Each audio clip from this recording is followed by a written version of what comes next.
Ladies and gentlemen, welcome to the Grand Page. I am your most humble and obedient servant, Page Ghost. Today I want to talk about specifically the Indiegogo comic book experience. What I mean by that is how it is in sort of the process and maybe some concerns that a consumer might have when they purchase a comic from Indiegogo. This isn't going to be a review of these books in particular, all right? This is going to be the experience of buying these books from the Indiegogo pages, from their campaigns. So don't mix this up as a review of any of these books. This would be way too long of a video if I tried to do that. But I'm looking at each individual campaign, what it was like purchasing from them, how late they were, how on time, why that might be the case, that sort of thing. But for those of you that just kind of want the short answer, if you have disposable income, and if the person you're looking to get an Indiegogo book from has a substantial social media presence, go ahead and get it. That's what I would recommend. But this entire video is going to be talking about a lot of the caveats, a lot of the exceptions, what kind of goes on in the background, what may or may not go on in the background. But the bottom line is, if you have disposable income and the person that you want to get the comic from has a social media presence and talks about their work or the subject that their work is in, absolutely go ahead and support them on Indiegogo. If you don't have a lot of disposable income, or if you don't think there's not a whole lot of presence for the person on social media, then my recommendation is don't do it. If you want to see the details about that, go ahead and stick around. We're going to be talking a lot about that in detail. So, another thing that I want to cover is, why am I making this video in the first place? Well, the thing is, for a long time, I really just did my comic book shopping, specifically at comic book shops and on Amazon, looking at Marvel and DC. I really didn't consider any other comic book companies. But then I was watching a guy's videos constantly. I was subscribed to him for a while, and I kept seeing these ads for what he called graphic novels. And it just caught me by surprise. I was like, how is he making a graphic novel if he doesn't even have his own company per se? And so I started looking into Indiegogo, and it turns out lots of people are doing this. So if you're not sure about using Indiegogo in the first place, you're wondering what it's like, is it Amazon, is it not, this certainly is a video that can help you out. But as Indiegogo even says, this isn't shopping. You are funding, you are providing funds to someone to provide a product to you. Indiegogo is very specific about saying that. You are not buying a product and then you get it 5 days later in UPS or USPS or anything like that.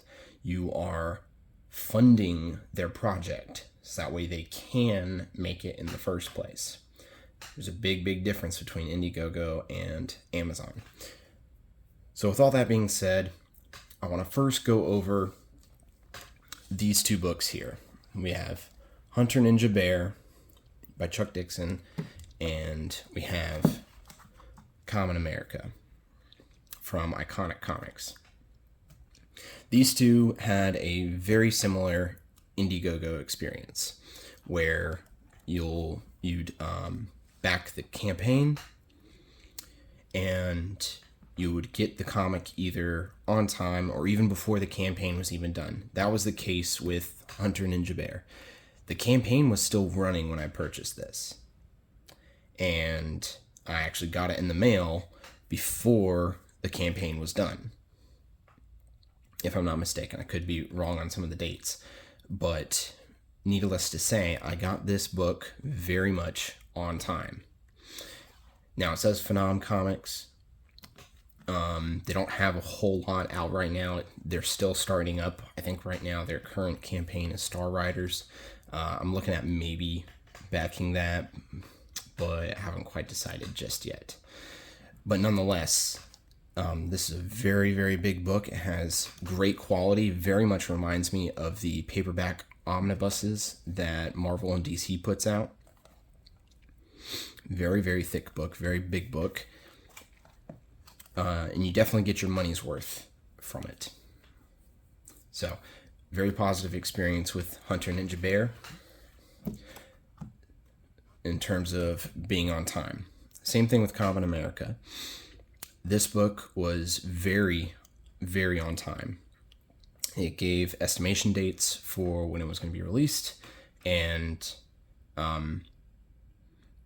it all came out very smoothly. Also a very high quality book, but as you notice, Hunter Ninja Bear is paperback. This one is hardback. It's up to the campaigner how they want to make their product. And a lot of times they take customer feedback into account, but most of the time they already have an idea of what they want to put out. Now, here's a big difference between Hunter Ninja Bear and Common America. If you look at who's behind them, Phenom Comics is still definitely up and coming. Iconic Comics has been around for a while now. All right. Now, I'm not saying this is the case, but I wouldn't be surprised if part of the reason why this one was so on time, why it has this hardcover quality, is because they have a fairly substantial comic book company helping them out. All right. I'm not sure. This is just me guessing. All right.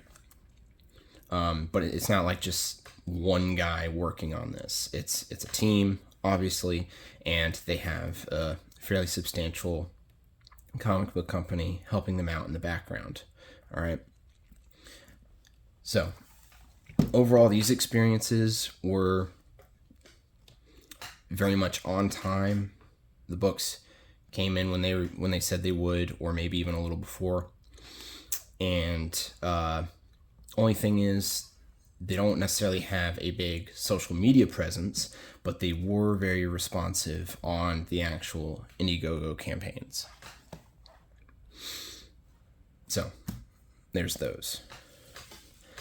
These next ones are going to vary wildly between them, so I'm going to have to kind of talk about them individually. This is where the waters kind of start getting a little muddy. Put these off to the side. All right, I want to talk about Joe Frankenstein first, all right? As you can see, this is also a paperback, but it's more of a matte kind of feel, whereas the Hunter Ninja Bear was more of a gloss. You might see that sheen on Hunter Ninja Bear, that's the gloss. This one, not so much. The lettering there is a little glossy, but really most of it is this kind of matte feel to it. Joe Frankenstein was a little bit late. All right, but for the most part, as far as I'm aware, it's really just one guy doing it. Yeah, it's run by Compass Comics, but Compass Comics is really one guy. It's Graham Nolan. This book was a little late, but he kept people up to date on his campaign about how late the book was going to be. So he stayed in touch with his audience, making sure to let them know, hey, this is running behind. It was only like a few weeks or maybe a month late. It really wasn't anything that horrible. So it wasn't like the worst thing in the world. But very positive experience with the Joe Frankenstein campaign. It was just a little bit late. Not necessarily a social media presence, but he was very active on his campaign, much like the other two books. So, a little bit late, but overall still good. All right, now we're getting into some of the more dicey territory. What I mean by dicey is things start getting complicated. Truth, Justice, American Way by Gabe El Taib. This was projected to be released, I think, back in October or December of last year, and we only got it about a month ago. But the reason why that happened was because there was a falling out between the guys who made it in the first place. And there was this dispute on who created the characters, who created the comic. I'm still not even sure on the details of it. I'm really not that concerned because I was just interested in getting the comic itself. But stuff like this happens where you'll start funding a campaign for something like this. There's a falling out within the team, something doesn't go right, and all of a sudden there's a huge blockage in actually getting the product out to the customer. There's a long time where this wasn't even being talked about either. Because also, and this part's speculation, but Gabe El-Taib also works with Eric July on the Rippaverse. So while all of this was going down, he was also doing work with the Rippaverse. All that work going on, I imagine things get behind. It's just how things happen sometimes. I'm not blaming anything. I'm not saying that he should have done a better job or anything. I'm sure he did the best that he could in the scenarios that he was given. But nonetheless, the book was extremely late. Okay? Very, very extremely late. And there was a little bit of social media presence with him. Mostly you get the updates on the campaign page, and you and eventually it did come out. All right, this one is a bit more of a floppy. The cover for it is kind of like this cardstock paper, so it's a bit thicker to help it maintain its shape and everything. But the pages are, it definitely comes off as a kind of floppy design, more of a floppy comic, even though there's I think it's 60 pages or something. All right, so that particular campaign kind of shows you how creators and their personal lives and things that they're going through can oftentimes affect the timeliness of the comic in the first place. All right. Now, this last one is really interesting. Now, I got this one on time, but it was a last chance campaign. Last chance campaign for a book that actually launched last year. Or the book was supposed to release last year, and it didn't release until this year, a few months ago. All right. This one was technically super late based on the original campaign that it was supposed to come out for. But for me, it came in on time because I ordered it on its last chance campaign, where it was basically a second campaign for a chance for people to get it if they still wanted it, whenever it was already complete and it was going to, I think it's called the Fulfillment Center or whatever. But here's the difference between this one and some of the others that we talked about. Person working on this book and the other books that he has a much larger social media presence. He's not necessarily, he's very responsive to problems that his customers have whenever there's an address change or when there's a problem with the order, they want to add something to it, whatever the case. He's very responsive to problems like that, but he doesn't really interact a whole lot with his customers on Indiegogo so much, but he does do a lot of interaction on his social media platform. If you remember at the beginning of my video, I was kind of talking about how if they have a good social media presence, they talk about the subject that they're involved in with comics, or they talk about their comics a good bit on social media, then it's a good sign that they're likely going to go through with their campaign. So those are some of the experiences that I've had with the Indiegogo campaigns. Again, these are not reflections of the books themselves. All right, this is not a review of these books. Because in actuality, whether it was supremely late, or there was a bit of falling out with the team, or if it came in on time just fine, I'd actually recommend every single one of these books. and the people who make them. But there are also people who have a good social media presence, and they have Indiegogo campaigns, but they're not doing so good with the Indiegogo campaigns. They're not very responsive to their customers. And if you go to their social medias, they actually don't really talk about their campaigns very much. They talk about other things. And that's fine. That's their choice to do that. I'm not telling them that what they should or shouldn't do. What they do is their business. And the consequences of it is their business. But the point I'm trying to make here is that the bottom line is Indiegogo can be very much hit or miss. You want to be very careful about who you're choosing to back and whether or not you can trust them. Okay, if they're very interactive with their campaigns, like these books were. All right, I think I got emails weekly from Graham Nolan here. And I think the same thing happened with the Common America. I got emails weekly with them. And then I ordered this, and then like 2 weeks later, it was in the mail. Because the campaign was still running even after they had already made the book. It might have almost been more like a pre-order campaign rather than a funding campaign. All right. So these were very responsive to the campaigns themselves. Whereas Knife and Blind Spot with Splat Out Comics, he responds to his customers, especially when there's a problem that their customer is dealing with. But at the same time, he's a lot more, I'd say, responsive on social media. He'll very frequently give updates about his campaigns, why they're running late, whatever the case.